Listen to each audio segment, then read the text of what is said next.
새롭게 암의 원인을 규명하는 그 메커니즘을 찾아내는 이런 접근 방식이 결국 치료에 도움이 돼야 되잖아요. 네. 그러면 암을 대사질환으로 이해한다면 거기서 나오는 효과적인 치료 방법 이런 건 어떤 건가요? 그 암을 이렇게 대사질환으로 바라보고 대사적 관점에서 대사치료법들을 이용을 해서 암을 치료할 수 있을까? 암은 사실 만병의 황제이고 이런 대사적 치료법들을 가지고 이 만병의 황제를 과연 통제할 수 있을까?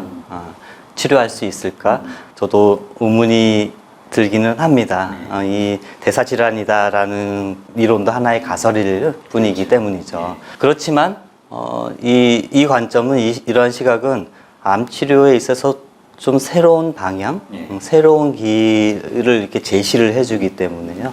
큰 의미가 있을 거라고 이제 저는 생각을 하고요. 그래서 이런 대사치료법들을 다양하게 실현해내고 구현해내고 그 임상에 적용을 해봤으면 하는 그런 생각들이 있습니다. 먼저 한번 제가 질문을 하나 드리고 싶은데요. 지난 몇십 년 동안 항암제, 수많은 항암제들이 개발이 되고 그 암 치료에 사용이 되어 왔는데요. 지금까지 개발된 항암제를 가지고 암 치료 성적을 그런 수명 연장 효과가 몇 년일까, 몇 개월일까. 구체적으로 이제 서바이벌 게인이라고 하는데요. 항암 치료를 받은 사람이 항암 치료를 받지 않은 환자에 비해서 얼마나 더 살았을까. 모든 암 다 통틀어서 한 5년? 아마 일반인들은 아마 그 정도는 돼야 항암제라고 이제 생각을 하실 건데요. 지금까지 만들어진 항암제의 그 치료 성적을 이렇게 조사한 연구가 있어요. 놀라시겠지만 그런 모든 항암제를 통틀어서 그 수명 연장 효과가 1개월에서 3개월. 아, 그래요? 네. 와, 놀랍네요. 놀라운 얘기죠. 그런데 환자들은 그 1개월에서 3개월 더 살자고 병원에 들락날락거리. 그 알면서도. 환자들은 모르죠. 그리고 그 항암 치료 부작용으로 들어누웠던 그런 시간들. 그렇죠. 다 따지면 1개월, 3개월 더 살아서 그게 효과가 있다라고 봐야 되는 건가요? 없다라고. 의미가 없네요. 의미가 없죠. 이 얘기는 사실 의사들도 잘 모르는 얘기고요. 아, 그래요? 암 전문의들도 잘 얘기하지 않는 사실입니다. 최근에는 그 면역 항암제나 뭐 표적 치료제 이런 것들이 많이 이제 개발이 되어 가지고 뭐 그 암 치료의 효과를 더 높일 것으로 이제 기대가 되고 있지만 이런 약물들도 부작용이 없지는 않거든요. 그 막대한 그 치료 비용 생각하면 제 생각엔 좀 상당히 좀 부정적입니다. 그 기존의 그런 이제 항암제가 아닌 이런 대사적으로 암 치료를 접근할 때 제가 생각하는 몇 가지 중요한 이점이 있어요. 그게 뭐냐면 첫째는 암 환자가 스스로 자기 주체적으로 암 치료에 치유에 참여한다는 것인데요. 지금의 암 치료의 주도권은 누가 쥐고 있나요? 의사겠죠? 네, 의사가 쥐고 있죠. 사실은 의사가 아닐 수도 있어요. 의사가 아니면 누구죠? 항암제 만들어낸 제약. 제약회사. 예.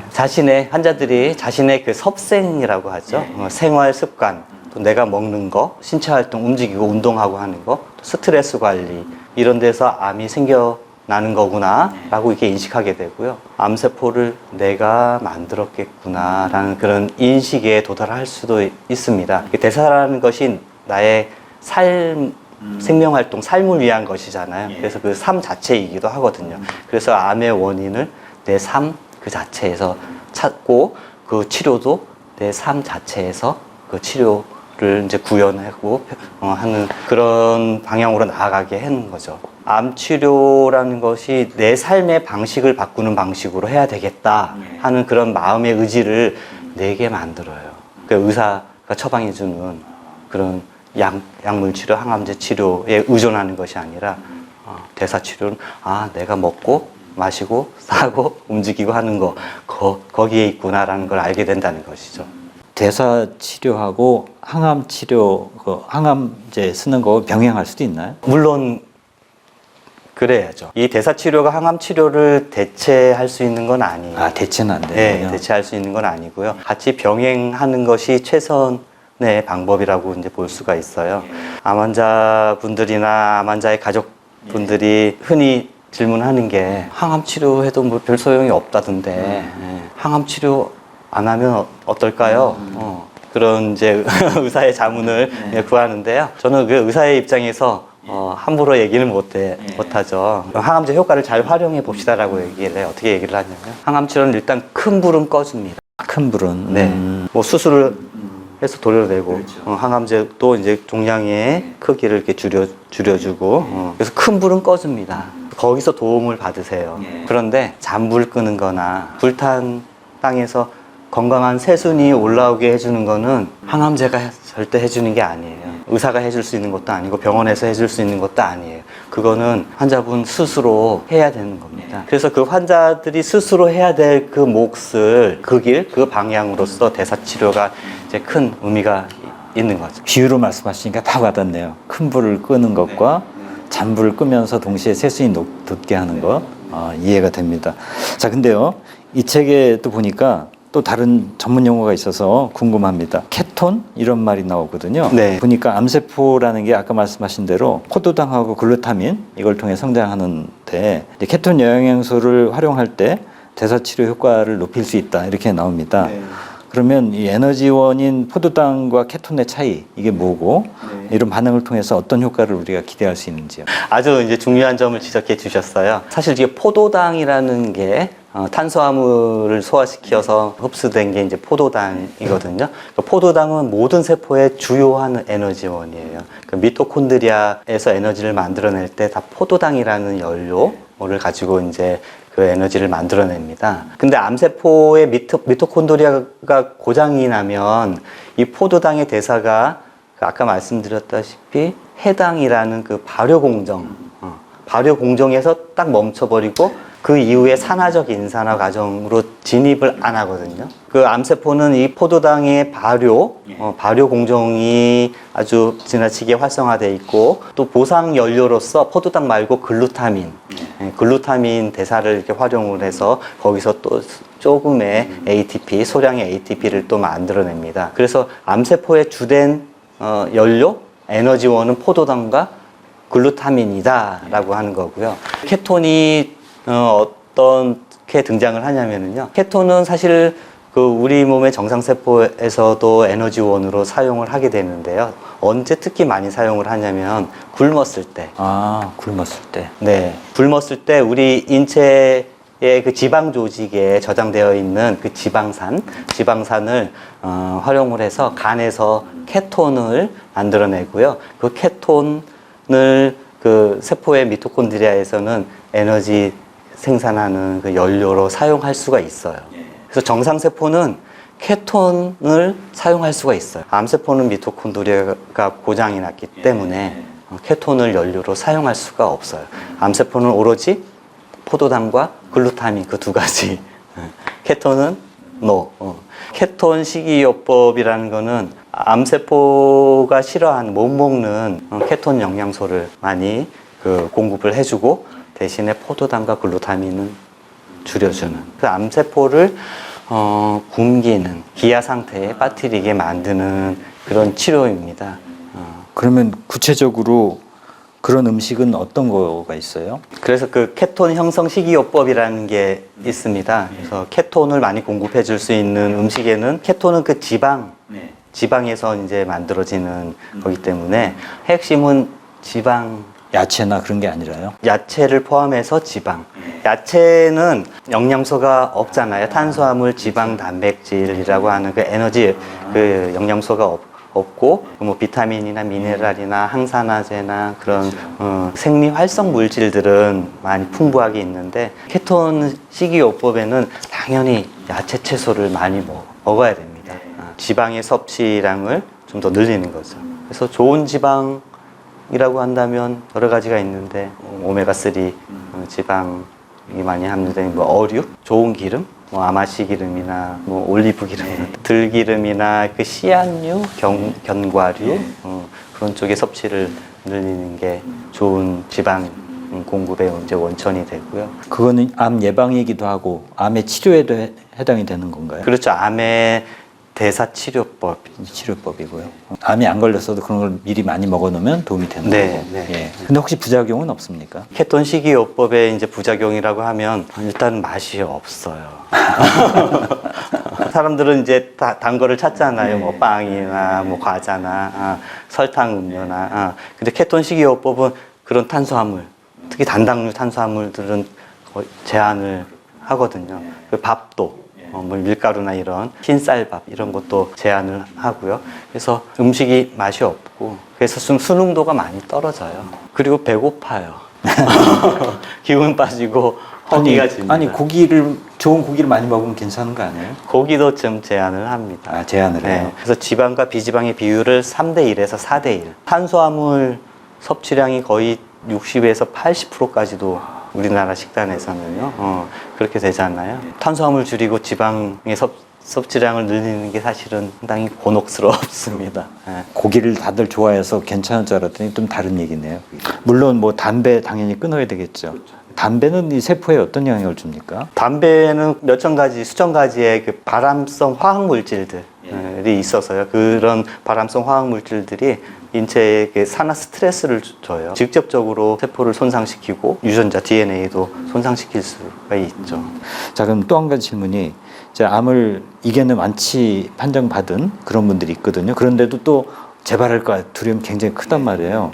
그런 재발 위험을 최소화하면서 장기적으로 암 예방을 하기 위해서 어떤 게 필요한가요? 뭐 아까도 말씀드렸다시피 의사들은 그것에 대해서 답을 주지 못해요. 왜냐하면 의사들은 암의 원인이 우연히 재수 없이 유전자 돌연변이가 생겨서 생기는 거라기 생각하기 때문에 거기에 답을 주지 못하는데요. 암을 대사적인 관점, 대사질환의 관점에서 이제 본다면 암 환자의 그 일상 그 삶 자체를 온전하게 건강하게 제가 제일 중요시하게 생각하는 그거는 이제 마음, 의식, 스트레스, 좋은 음식 먹고 운동하는 신체 활동 잘 해서 또 체중 관리도 해주고. 체중 말씀하셔서 방금 이게 비만이 왜 또 암과 연결이 되나요? 비만이라는 것도 대사증후군 일부 요소잖아요. 이게 암이라는 질병은 그 에너지 과잉 질병이라고 볼 수가 있는데요. 비만이라는 것 자체가 에너지 영양소를 많이 섭취를 했다는 거고요.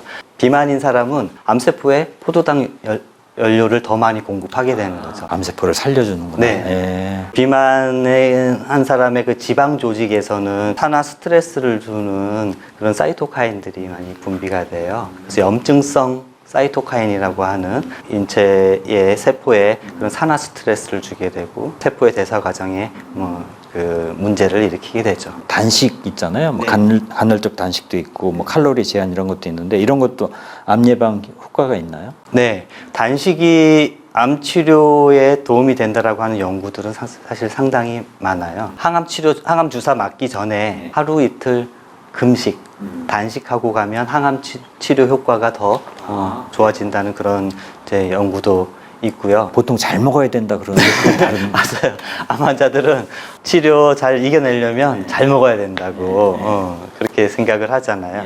오히려 이제 단식과 금식이 암 치료에 도움이 될 수도 있어요. 왜냐하면 단식을 하면요, 금식을 하면 암세포에 들어가는 그 영양소, 포도당, 글루타민을 제한을 하니까 암세포를 굶기게 되는 그런 암세포는 항암제 약물이 들어오면 더 쉽게 손상을 받게 되는 거예요. 그래서 케톤 형성 식이요법에서 또 핵심은요, 케톤을 많이 공급해 줄 수 있는 그런 음식을 많이 먹는 게 중요한 게 아니고요, 덜 먹으면서 케톤이 많이 들어있는 그런 음식을 먹어야 돼요. 자, 그러면 이 책의 두꺼운 내용을 핵심적으로 잘 지금까지 풀어주셨는데 이걸 바쁘신 가운데 번역하신 데는 뭔가 의도가 있으셨을 거예요. 의학계에서 이런 거를 특히 암 전문의들이 많이 계신데 지금 어떻게 이런 관점을 받아들이고 계신지 그리고 또 어떤 걸 바라시는지 일반 대중에게 또한 포함해서 말씀 좀 정리해 주시죠. 이 책을 번역하고자 이렇게 여러 선생님들이 내게 된 이유는요, 암 치료에서 항암 치료, 이게 이제 항암 약물, 항암제로 하는 항암 치료가 답이 아닐 것 같은, 그다지 효과가 없는 것 같은 그런 의심이 많이 제가 이런 얘기를 하면은요, 동료 의사들의 그 지탄을 받을지도 몰라요. 주류학계의 의견과 아주 반하는. 서양에서도. 네, 그럼요. 네. 그렇지만 이제 이 책의 내용을 이렇게 알려주고 또 우리도 이제 이해를 해야 되겠다고 생각한 거는요. 항암제 치료의 그 한계를 넘어서 암 치료에 치유에 효과가 있는 그런 방법들을 이제 모색하고자 하는 그런 그냥 단순한 순수한 의도가 있고요. 그래서 환자가 스스로 치유에 참여할 수 있는 그런 길을 밝혀주는 그런 책이기 때문에 번역을 하게 되었습니다. 앞으로 어떤 걸 바라시나요? 이제 이런 책을 토대로 해서 우리나라 의료 현실이나 또 암 환자들의 생활 이런 것이 어떻게 바뀌기를 꿈꾸시는지 마지막으로 좀. 그래서 진정한 암 치료는요, 암이라는 질병이 주는 어떤 의미, 메시지가 있거든요. 예. 암은 죽이고 없애고 그래야 될 대상이 아니라 어떻게 보면 암은요, 내 몸에서 생겨난 나의 한 모습이거든요. 그렇죠. 예. 외부에서 온 게 아니고. 네네. 수많은 내면의 어린아이가 있다라고 치면 그 중에서 좀 삐뚤어진 내 마음의 한 측면이거든요. 근데 그거를 죽이고 없애고 거기에만 이렇게 혈안이 되어 있거든요. 사실은 그게 아니라 암세포도 어떻게 보면 관심을 주고 바꿔주도록 해주는 그런 치료가 돼야 되지 않을까. 대사적인 치료법들도 사실 그런 측면이 있어요. 무조건 공격적이고 죽이려는 치료가 아니라 뭔가 변화라는 메시지거든요. 지금까지 살아왔던 방식대로 그렇게 살지 말고 생활 습관도 바꾸고 마음 씀씀이도 바꾸고 하는 그런 변화의 메시지이기 때문에 그 의미를, 암이 주는 의미를 잘 이해를 해서 자기 성찰이 필요해요. 내 마음을 바꿔주고 내 마음을 치료하는 거기에 그 방향으로 더 나아갈 수 있으면 좋겠습니다. 여러분 오늘 이 책에 대한 이야기 들으시면서 어떤 걸 느끼셨는지요? 이 책이 일반인들이 읽기에는 좀 무리가 있습니다. 전문 서적이라서요. 그렇지만 핵심 메시지는 오늘 잘 전달이 됐는데 의료인이 아니라 할지라도 오히려 일반인이고 환자일 수도 있는 우리가 과연 이 병을 어떻게 바라보고 그 속에서 우리 삶이 무엇이 달라져야 될지 이런 것을 근본적으로 다시 생각하게 하는 세포 이야기지만 그것이 곧 내 생애에 대한 스토리이기도 하다는 생각을 다시 한번 하게 됩니다. 어려운 이야기지만 또 우리 삶에 우리 마음에 답이 있다는 그런 이야기 들으면서 다시 한번 우리 일상을 회복할 수 있는 계기가 되지 않나 생각이 듭니다. 오늘 귀한 시간 내주시고 어려운 책 우리한테 쉽게 풀어주셔서 고맙습니다. 네, 고맙습니다. 감사합니다. 예, 오늘 이것으로써 대담 마치겠습니다. 고맙습니다.